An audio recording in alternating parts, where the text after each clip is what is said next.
আসসালামু আলাইকুম রহমতুল্লাহ। ফকি আবুল্লাহ সমরকান্দি রহমতুল্লাহ আলহী বলেন, সন্তানের উপর পিতামাতার 10টি হক রয়েছে। নাম্বার 1, পিতামাতার খাবার না থাকলে খাবারের ব্যবস্থা করা। নাম্বার 2, পরিধেয় বস্ত্র না থাকলে বস্ত্রের ব্যবস্থা করা।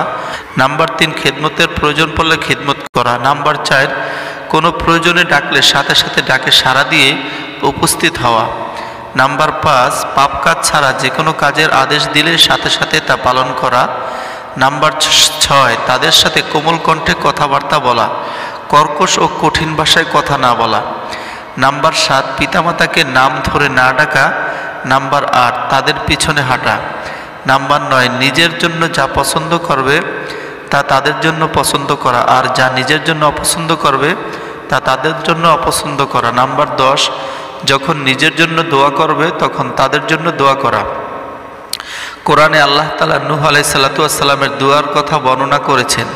নূহ আলাইহিসসালাতু ওয়াসসালাম বলেছেন, রব্বিগফিরলি ওয়ালি ওয়ালিদাইয়া, অর্থাৎ হে আমার রব, আমাকে এবং আমার পিতামাতাকে ক্ষমা করে দিন।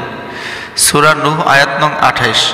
আর ইব্রাহিম আলাইহিসসালাতু ওয়াসসালাম বলেছেন, রব্বানা গফিরলি ওয়ালিল মুমিনিনা ইয়াওমা ইয়াকুমুল হিসাব, অর্থাৎ হে আমাদের রব, হিসাব নিকাশের দিবসে আমাকে, আমার পিতামাতাদেরকে এবং মুমিনদেরকে ক্ষমা করে দিন। সূরা ইব্রাহিম আয়াত নং 41।